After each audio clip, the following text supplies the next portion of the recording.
When the first human, Captain Marcus Hale, punched a Zalran diplomat in the face, the galaxy should have seen it coming. The Galactic Coalition convened in the majestic hall of Astronex, its crystalline towers shimmering in the void. Delegates from countless star systems gathered. Gelatinous beings, towering insectoids, and other alien forms filled the chamber. A tense atmosphere hung over the assembly, a palpable unease that permeated the room. At the center stood General Thrall, a battle-hardened veteran of the Volrax Empire.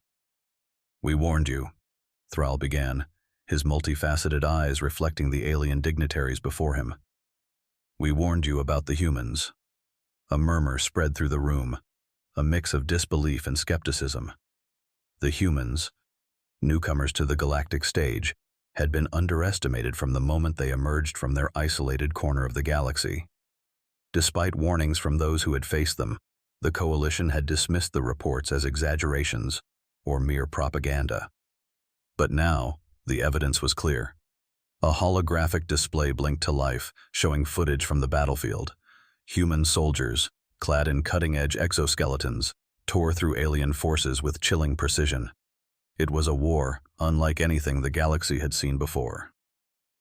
2 years earlier, the Coalition had cautiously welcomed humanity. Earth's diplomats spoke of peace, cooperation, and shared progress. Yet behind their smiles and diplomatic overtures lay a fierce determination, a trait that other species could not fully grasp. The Zalran, proud and overconfident, were the first to challenge humanity. Their ambassador, Zlar, had not expected resistance when he demanded that humans submit to Zalran rule. Instead, he left with a broken nose and the announcement of war. The conflict escalated rapidly. Human ingenuity and adaptability quickly turned the tide against the technologically superior Zalran forces.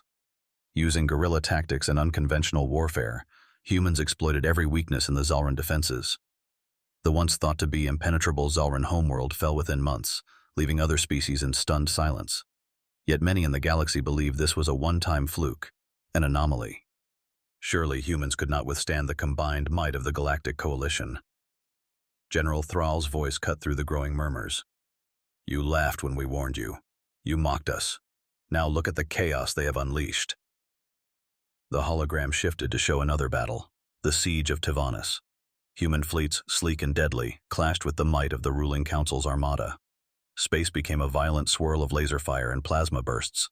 The humans fought with a ferocity and coordination that far exceeded their short time in space. On board the UNS Resolute, Commander Alex Rayner stood at the bridge, his sharp eyes locked onto the tactical display. "They're breaking through our left flank," reported Lieutenant Green. "Redirect forward fire," Rayner ordered calmly. "Deploy drones to cover the gap."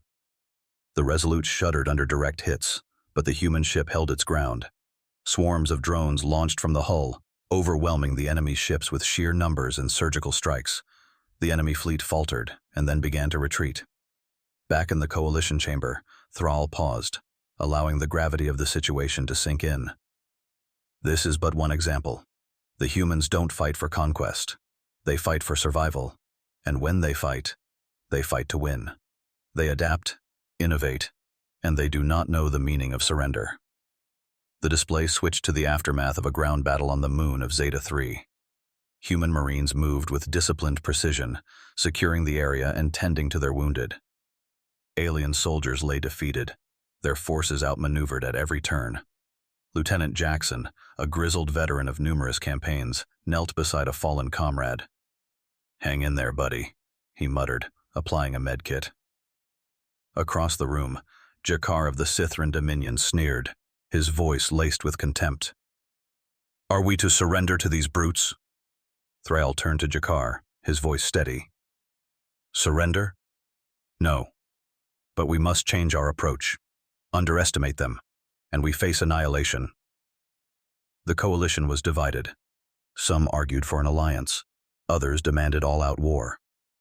But one thing was clear. Humanity could no longer be ignored. On Earth, President Marshall stood before the United Nations, his words broadcast to every corner of human space. "We did not choose this war, but we will fight for our homes, for our families, for our future. We will stand united, and we will prevail." As the president's speech concluded, Cheers erupted across human colonies. Factories ramped up production, scientists developed new technologies, and soldiers prepared for the battles yet to come. In the depths of space, aboard the flagship of the Zorath Horde, Warlord Carr watched the human broadcast with a mix of fascination and dread. He turned to his second-in-command, a hulking brute named Torak. "These humans," Carr mused. "They are more formidable than we anticipated." Torak grunted in agreement. "They fight like demons, but they can be broken." Carr's eyes narrowed. "Perhaps, but it will not be easy. We must adapt, as they do." The flagship sailed silently through the void, Carr fully aware that the coming war would test the limits of his people. The humans had declared themselves a power to be reckoned with, and the galaxy would never be the same. I dream big, but never sleep. In life's path, I never lose my beat. Feelings flow like the winds embrace. This is my story, my truth in space. On fire on waves, walking through life's journey. Never stop, stay true with passion deep. My story